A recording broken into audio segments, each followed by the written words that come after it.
गैंगटॉक से 78 किलोमीटर और सिलीगुड़ी से 90 किलोमीटर की दूरी पे बसा है साउथ सिक्किम का हेडक्वार्टर नामची, जो माउंट कंचनजंगा को देखने के कुछ बेहद सुंदर जगहों में से एक है। सिक्किमीज लैंग्वेज में नामची का मतलब होता है स्काई हाई, यानी आसमान जितना ऊंचा। ऐसा कोई ऑफिशियल रिकॉर्ड तो नहीं है, पर लोकल्स का मानना है कि सिक्किम के ईस्टर्न, नॉर्दर्न और वेस्टर्न पार्ट के बाद साउथ सिक्किम सबसे कम एक्सप्लोर किए जाने वाला पार्ट है, और शायद यही चीज इसे और भी ज्यादा अपीलिंग बनाती है। आज के एपिसोड में हम साउथ सिक्किम और नामची के बारे में काफी कुछ जानने वाले हैं। नमस्कार फ्रेंड्स, मैं हूं तापस और आप देख रहे हैं फ्री बर्ड ट्रेवल्स। अगर आप बाय फ्लाइट आ रहे हैं तो नियरेस्ट एयरपोर्ट है बागडोगरा एयरपोर्ट सिलीगुड़ी, जहां के लिए डायरेक्ट और रेगुलर फ्लाइट्स ऑलमोस्ट सारे मेजर इंडियन सिटीज से मिल जाते हैं। नियरेस्ट रेलवे स्टेशन है न्यू जलपाईगुड़ी जंक्शन, जिसे gateway to north east India कहा जाता है। बागडोगरा एयरपोर्ट और न्यू जलपाईगुड़ी जंक्शन, इन दोनों जगहों से बाय प्राइवेट और शेयर टैक्सीज नामची पहुंचने के लिए 3 से 3.5 घंटे का टाइम लगता है। सिलीगुड़ी के अलावा गैंगटॉक और पेलिंग जैसे जगहों से भी शेयर्ड और प्राइवेट टैक्सीज इजीली मिल जाते हैं। अब बाय बस भी सिलीगुड़ी से नामची इजीली पहुंच सकते हैं। 5,500 फीट के एल्टीट्यूड पे स्थित नामची विजिट करने के लिए मार्च से मई तक और सितंबर से नवंबर तक बहुत अच्छा टाइम होता है। हर साल अक्टूबर में यहाँ नामची महोत्सव सेलिब्रेट किया जाता है और फरवरी मार्च में नामची फ्लावर शो भी ऑर्गेनाइज किया जाता है, जब आप यहाँ का प्लान बना सकते हैं।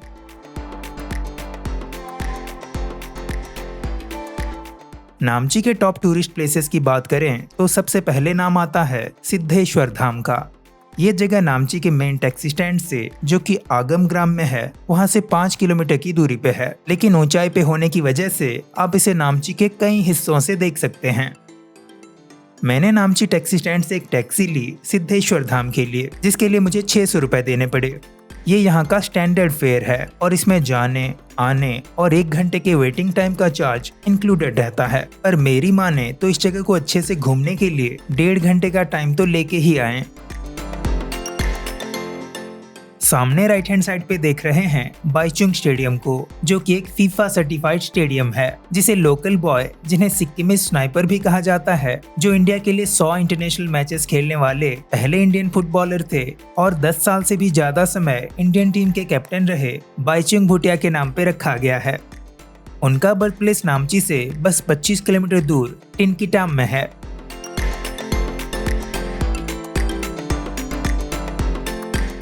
अब हम पहुंच चुके हैं सिद्धेश्वर धाम। संजोग की बात यह है कि आज महाशिवरात्रि का दिन है, इसीलिए भीड़ यहाँ आम दिनों के मुकाबले कुछ ज्यादा दिखाई दे रही है। तो यहाँ पे एक टिकट काउंटर है। टिकट का प्राइस है 50 रुपए।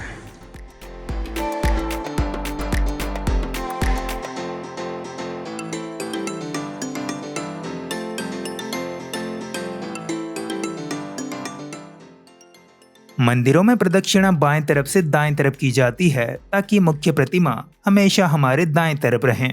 यह सम्मान, सकारात्मक ऊर्जा और इस विश्वास का प्रतीक है कि भगवान ही जीवन के केंद्र हैं। जैसे एक सर्कल नहीं बनाया जा सकता बिना एक सेंटर पॉइंट के। तो इसी क्रम में सबसे पहला मंदिर जो है वो है किरटेश्वर महादेव मंदिर। किरटेश्वर भगवान शिव के वो अवतार हैं जिसमें उन्होंने अर्जुन के भक्ति की परीक्षा लेने के लिए एक शिकारी का रूप धारण किया था। आगे बढ़ के आप पहुंचते हैं रामेश्वरम धाम के पास। ये मंदिर तमिलनाडु के रामेश्वरम में स्थित रामनाथ स्वामी मंदिर की ही एक प्रतिकृति है और समर्पित है भगवान शिव को। 8वीं सदी में आदिगुरु शंकराचार्य जी ने हिंदू परंपरा के विविधता में एकता लाने के लिए भारतवर्ष के चारों दिशाओं में 4 धामों की स्थापना की थी, जिनमें से दक्षिण में है रामेश्वरम। आगे बढ़ के आप पहुंचते हैं द्वारका धाम के पास। गुजरात के द्वारका में स्थित द्वारकाधीश मंदिर, जो कि 4 धामों में से एक है, ये उसी मंदिर की ही एक प्रतिकृति है और समर्पित है भगवान कृष्ण को।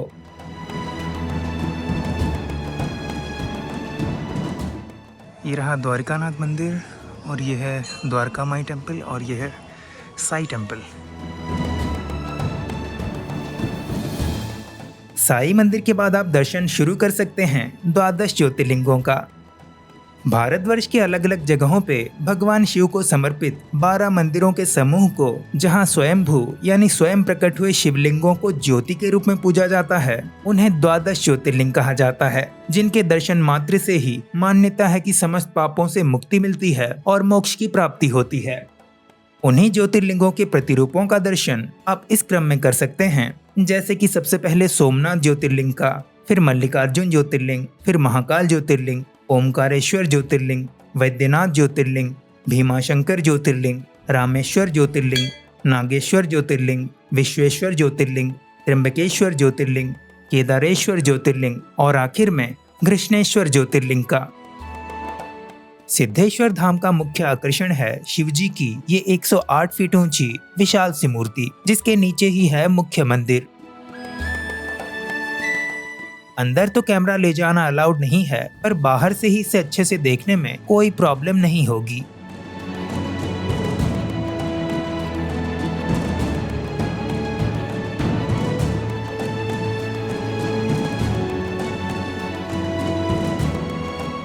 पीछे की तरफ है mount Kanchenjunga view point. Early morning के टाइम पे या मौसम साफ हो तो यहाँ से दिखने वाला व्यू आपको लंबे समय तक याद रहने वाला है।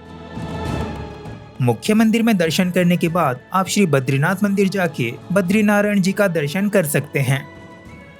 4 धामों में से उत्तर में स्थित यानी उत्तराखंड के चमोली डिस्ट्रिक्ट में स्थित बद्रीनाथ मंदिर की ही ये एक प्रतिकृति है।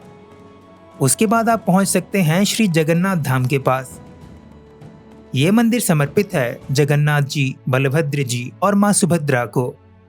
ओडिशा के पुरी में स्थित जगन्नाथ मंदिर का ही एक छोटा सा स्वरूप है ये मंदिर। तो सिद्धेश्वर धाम में आप द्वादश ज्योतिर्लिंगों के साथ साथ 4 धामों का भी दर्शन एक जगह पे कर सकते हैं। इस परिसर के चारों तरफ आप परिक्रमा भी कर सकते हैं इस रास्ते। नामची से 7.5 किलोमीटर दूर स्थित है सामद्रुप्त से, जहां आपको गुरु पद्मा संभव का 147 फीट ऊंचा ये गोल्डन स्टैच्यू देखने को मिलता है। इस सामद्रुप्त से हिल को विश फुलफिलिंग हिल भी कहा जाता है और यहाँ से नामची शहर का बड़ा सुंदर व्यू देखने को मिलता है। यहाँ के लिए भी नामची से बाय टैक्सी आने में 600 रुपए लगते हैं। उसके बाद आप रवांगला के लिए निकल सकते हैं। शेयर टैक्सीज में पर सीट के लिए 120 रुपए देने होते हैं और प्राइवेट टैक्सी के चार्जेस 3000 रुपए से शुरू होते हैं। आप थोड़ा सा डिटूर लेके टीमी टी गार्डन विजिट कर सकते हैं, जो सिक्किम का one and only tea estate है, जो 500 एकड़ के एरिया में फैला हुआ है। मिड 1960s में इसे सिक्किम गवर्नमेंट के द्वारा शुरू किया गया था। सिक्किम के हर टाउन में आपको टीमी टी के शॉप्स मिल ही जाते हैं। मैं अब पहुंच चुका हूं रवांगला, जिसे लोकली राबोंगला कहा जाता है। 8000 फीट के एल्टीट्यूड पे बसा ये प्यारा सा टाउन कभी टूरिस्टी बनने के लिए बना ही नहीं है। कहने का मतलब ये है कि इस टाउन में जरूरत की सारी चीजें हैं, जैसे अच्छे होटल्स, रेस्टोरेंट्स, मार्केट, सब कुछ। लेकिन इसे खास बनाता है यहाँ का शांत सा वातावरण। स्लो ट्रैवल करने वाले लोगों को ये स्लीपी और लेड बैक सा टाउन बहुत ही पसंद आएगा। यहाँ का मेन टूरिस्ट अट्रैक्शन है तथागत स्थल या बुद्धा पार्क, जो रवांगला टैक्सी स्टैंड से 2 किलोमीटर की दूरी पे है। एंट्री फी है कुछ इस प्रकार से और यहाँ पे बस कैश ही एक्सेप्ट किया जाता है और ओपनिंग आवर्स हैं 9 AM to 6 PM। Buddha park को बनाने का काम शुरू हुआ था साल 2006 में और खत्म हुआ था साल 2013 में। यहाँ का मुख्य आकर्षण है शाक्यमुनि बुद्धा जी की ये 137 फीट ऊंची स्टैच्यू, जिसमें वो भूमिस्पर्श मुद्रा में बैठे हुए नजर आते हैं। बुद्धा जी के स्टैच्यू के नीचे ही बना है एक सुंदर सा टेम्पल और गैलरी, जिसमें आप गौतम बुद्ध जी के जीवन के बारे में 20 से 25 फीट ऊंचे कई सारे म्यूरल्स और पेंटिंग्स के जरिए जान पाते हैं। बुद्धा स्टैच्यू के अलावा इस 25 एकड़ के एरिया में आप इस सुंदर से पार्क में स्ट्रॉल कर सकते हैं, वाटर फाउंटेन देख सकते हैं, सिक्किमीज ट्रेडिशनल ड्रेस पहन के फोटोज खिंचवा सकते हैं, लाइब्रेरी और म्यूजियम विजिट कर सकते हैं, थांका पेंटिंग्स और गांधारा पेंटिंग्स देख सकते हैं, सुवनीर शॉप से गिफ्ट्स खरीद सकते हैं और इवनिंग में लाइट शो के मजे भी ले सकते हैं। और यहाँ पे काफ़ी सारे स्टे ऑप्शंस और रेस्टोरेंट्स भी अवेलेबल हैं। आप ठीक बुद्धा स्टैचू के सामने ही रुकना चाहते हैं तो भी रुक सकते हैं। रवांगला के आसपास के टूरिस्ट प्लेसेस की बात करें तो वो हैं चोजो लेक, माइनाम वाइल्ड लाइफ सेंचुरी, सांगमू केव, बोरोंग और पोलोक हॉट स्प्रिंग्स, सिल्वर फॉल्स और रालोंग मोनेस्ट्री। अभी रिसेंटली बहुत पॉपुलर हुआ है तारे वीर, जो नामची से 16 किलोमीटर के डिस्टेंस पे है। यहाँ एक 10,000 फीट के स्ट्रेच में आप एक थ्रिलिंग नेचर वॉक कर सकते हैं और तीस्ता और रंगीत रिवर के कॉन्फ्लुएंस पॉइंट को भी देख सकते हैं। नामची, रवांगला और आसपास के जगहों को अच्छे से घूमने के लिए 2 दिन तो चाहिए ही चाहिए। आप नामची के किसी भी एरिया में रुक सकते हैं, पर मैं रुका था होटल प्रधान में, जहां मुझे पर डे के 1300 रुपए देने पड़े और खाना तो बहुत ही टेस्टी था और सादगी से भरा था। इवनिंग्स में आप अपना टाइम स्पेंड कर सकते हैं सेंट्रल पार्क में। तो दोस्तों, इस एपिसोड को यहीं पे रखते हैं।